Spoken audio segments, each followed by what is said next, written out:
Pessoal, boa tarde, boa noite. Olha, na semana passada, não, na semana retrasada, nós começamos a falar sobre o capítulo 19 do Evangelho segundo o Espiritismo, A Fé Transporta Montanhas. Todo esse capítulo, e eu trouxe uma abordagem, porque a passagem evangélica que Kardec escolheu aqui, ela foi uma passagem logo depois que Jesus tinha estado junto com João, Tiago e Pedro na questão da transfiguração. E quando eles descem, tem uma multidão aguardando por eles. Eu contextualizei para ver o que tinha acontecido, sob uma ótica da cena, tá? Mas o capítulo A Fé Transporta Montanhas, todo o capítulo trata do seguinte, né? Do potencial ainda latente em nós da cocriação. É isso que a gente esquece. Ou seja, dentro de nós tem o potencial latente de cocriação do divino, de que a gente possa perceber e acreditar que a gente faz parte desse grande concerto universal. Então, e que temos realmente, todos nós, um papel importante e necessário a desempenhar, seja para nós mesmos, ou seja para alguém, ou para o benefício de alguma coisa. Então, fé, né? E aí é o seguinte, fé sempre está associada, quando se fala de fé, está associado a uma ideia de religião. Religião, em geral, é um sistema de crenças, onde alguém cria certas regrinhas, certos ritos, certos dogmas, mas que não necessariamente compreende. E aí eu pergunto, né? Porque a verdade é que fé vem da palavra latina fides, que quer dizer confiança, certeza. Aí eu pergunto para vocês aí em casa, para vocês aqui, como que a gente pode ter confiança em algo ou alguém que a gente não conhece? Vocês entendem o problema da fé? Como que eu vou demonstrar fé em mim mesmo se nem eu mesmo me conheço? Se a pessoa não acredita em si, no seu potencial, nas suas qualidades, na sua essência divina. O indivíduo que chega como paciente, se ele também não acredita, ele complica a situação. Então, todo esse capítulo, né, A Fé Transporta Montanhas, ele fala tanto do agente, que vai mobilizar os recursos íntimos para gerar aquilo que as pessoas chamam de prodígio, de milagre, de fatos extraordinários, de um lado, e de outro, o paciente, aquele que vai receber, que às vezes não tem crença nenhuma e não acredita em nada, ou seja, ele mesmo bloqueia. Não é? Ou seja, repetindo para vocês, não estava aqui, como que a gente pode, todo o capítulo 19, todo o capítulo fala, a fé transporta montanhas. Como que a pessoa pode ter fé, confiança naquilo que ela não conhece, que ela não sabe, que ela não entende? É complicado isso, né? Bom, voltando então aqui à nossa questão, eu já falei um pouco sobre isso há 2 semanas atrás. Nessa primeira parte, quando ele fala da questão do jovem que tinha ataques epiléticos e ele pediu ajuda aos apóstolos, eles não puderam curá-lo, olhando a interpretação de Kardec agora, não mais a minha, citei o Pastorino, mas agora vamos pegar a de Kardec. Kardec ressalta a necessidade, a importância da gente desenvolver um senso de confiança em nossas próprias forças. Se você acredita, você fala, eu não vou conseguir, acabou. Acabou. Tá bloqueado. né? E a gente precisa entender o seguinte, o que são as montanhas? As montanhas estão aí em sentido figurado, ou seja, as montanhas são os obstáculos que surgem em nossa vida, né? As resistências, a má vontade, os preconceitos, o interesse material, o egoísmo, a cegueira do fanatismo, né? Paixões orgulhosas. Tudo isso são montanhas que atrapalham os processos. E Kardec lembra que a fé robusta confere a perseverança, a energia e os recursos necessários, não para fazer como as pessoas querem que os obstáculos desapareçam, mas para nos dar força e coragem para superá-los, enfrentá-los e superá-los. Né? Então, essa é a questão, né? Por outro lado, a fé vacilante produz incerteza, hesitação. E os outros se aproveitam disso. Tanto encarnados quanto desencarnados. Você vacilou, você tremeu, está derrubado. Quando olhar, está no chão. Bom, a fé e a confiança são elementos necessários ao atingimento de qualquer objetivo. Ela confere lucidez ao pensamento para que se realizem as coisas. A fé verdadeira é calma, confere paciência daqueles que sabem esperar. Porque as coisas não são no nosso tempo, as coisas são no tempo de Deus. E nem sempre a gente compreende isso, né? Então a fé que tem paciência, que sabe esperar, que está apoiada na inteligência e na compreensão, ela tem a certeza do atingimento do objetivo. Vai ser atingido. A fé insegura é vítima de sua própria fraqueza e costuma levar o indivíduo a tentar conseguir atingir os seus objetivos pela fúria, pela violência ou por meios equivocados. Bom, então esses são os itens 2 e 3 deste capítulo. No item 4, Kardec fala um pouco a respeito da presunção. Eu já comentei isso. Cumpre não confundir a fé com a presunção. A verdadeira fé se conjuga à humildade. Tem gente que diz assim, eu faço. Calma aí. Eu já vi em várias palestras aqui, em semanas espíritas, o cara chegar lá e dizer assim, eu curei. Olha que presunção o cara falar um negócio desse. Jesus dizia, a tua fé te curou, o Pai te curou. E o cara chegou ali na frente de centenas de pessoas e falou, eu curei. Ele poderia ter dito assim, eu empreguei uma metodologia que ajudou o paciente a chegar a um bom termo. Agora dizer, eu curei, entendeu? Então, Kardec chama a atenção dessa questão da presunção para a gente agir sempre. Como que a gente pode atingir o Deus interno com vaidade, com orgulho? A gente só vai atingir o Deus interno com humildade. A gente tem que se entregar, criar essa conexão.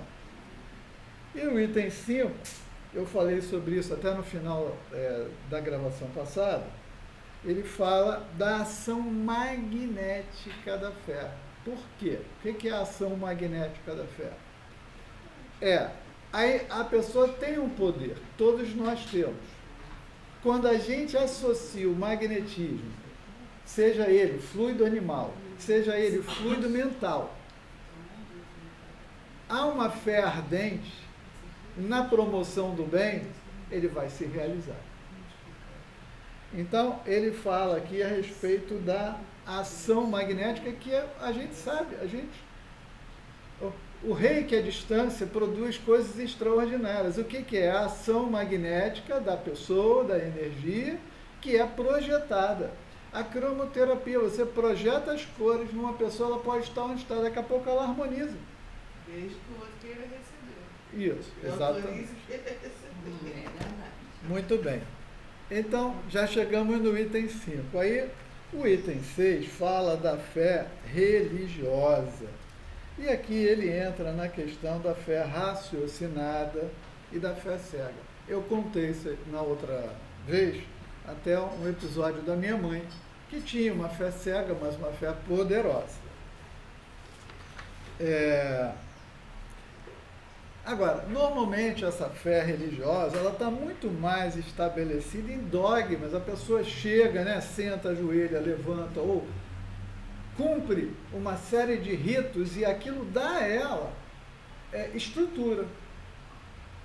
Mas é uma coisa que ela não tem compreensão, né? E, obviamente, que uma fé levada ao excesso, qualquer uma, produz o fanatismo. E aí o fanatismo é sempre cego, né? E cada religião tende a preconizar, dizer assim, eu estou com a verdade. Essa igreja aqui, os que estão nessa igreja serão salvos. Complicado isso, né? Porque o mundo é grande. E só aqueles 87 que estão lá naquela igrejinha que vão se salvar. E todo mundo acredita nisso, né? Já contei essa história, reunião mediúnica, chega um espírito em estado desesperador, protestante. Aí você começa a tentar ajudá-lo. Aí ele não compreende, né? Eu estou aonde? Não, você está numa casa de Jesus, e ele não consegue compreender. Aí chega uma hora que ele fala, não, mas Jesus aonde? Quem é Jesus? Aí eu falei, olha só, vou fazer o seguinte, vou arranjar um pastor para conversar com você. Ele, bom, mas de qual denominação que ele é? Foi isso que o Espírito perguntou, de qual denominação? Quer dizer, se não for da dele, não serve. Isso é uma loucura. A fé religiosa, muitas vezes, ela funciona assim, né? Agora, um outro aspecto que está aqui, na questão da fé religiosa, ou da fé, é o seguinte, fé não pode ser receitada, fé não pode ser recomendada, e muito menos imposta. A fé é uma coisa que a pessoa precisa desenvolver dentro de si mesmo. É uma aquisição pessoal, íntima, intransferível. E ninguém está impedido de possuir. A pessoa mais singela, mais simples pode ter fé. Agora, naturalmente que a fé que nós estamos falando aqui é aquela que traz as realidades espirituais, né?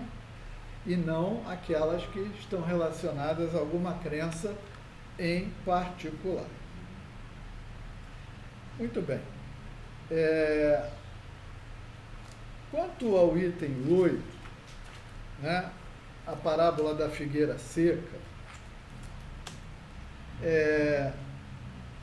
tem uma passagem, né, eles, quando saíam de Betânia, ele teve fome.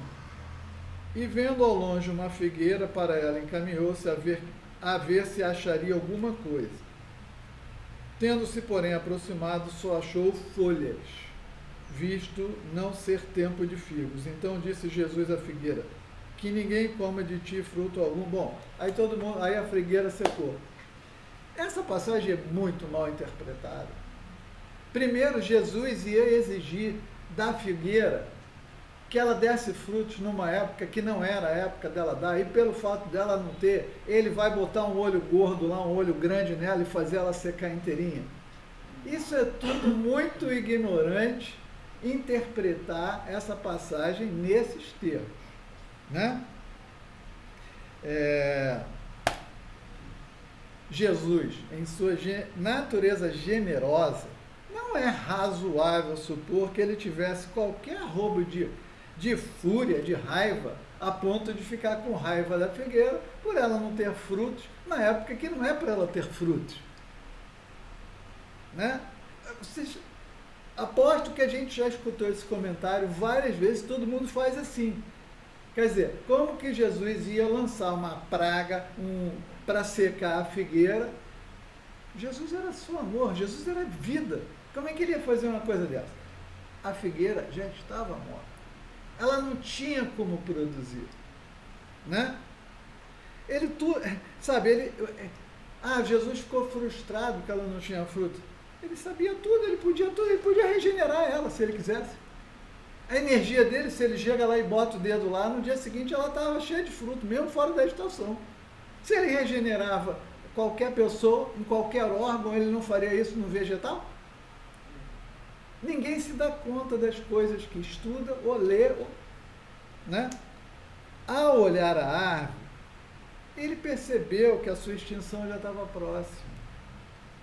A sua incapacidade de produzir frutos, e fez o comentário mal entendido por todos, por Pedro inclusive, que não compreendeu. E aí vem o seguinte, segundo Kardec, muitos de nós também somos assim. Nós apenas apresentamos ou aparentamos uma propensão ao bem, sem nada de útil produzir realmente. Muita gente é assim, tem aquela aparência, né? Mas não vai, você vai espremer ali, não vai sair suco. Você já sabe que dali não sai nada. A pessoa pode estar muito bem vestida, com uma conversa fiada maravilhosa, mas você sabe que se você chegar lá, essa história aqui, o pessoal fala, estamos juntos, você chega lá, vamos estar juntos, a pessoa, na hora H, ela pula fora. Né? Então, a gente não pode ficar fazendo esse jogo esperto de palavras, né? Tem muita gente que tem uma aparência, né? Mas, na verdade, é só superficialidade, né? Que não acrescenta nada nem a si mesmo e muito menos aos outros. E aí, essa passagem, ela mostra o seguinte, ela simboliza todos os que têm meios de ser úteis e não o são. E não o são. Árvores cobertas de folhas sem frutos. Essa é que é a realidade. E ele faz, nesse mesmo item, uma advertência muito específica a todos os médiuns, quanto ao seu papel, a sua importância para a humanidade nesse momento de transição, servir a espiritualidade superior, trazendo o verdadeiro alimento, o consolo para o espírito, a mediunidade, né, na proposta da caridade. Senão, seus dons secarão por falta de seiva espiritual. Aí a gente tem as instruções dos espíritos, né, no item 11, fé, a mãe da esperança e da caridade, depois.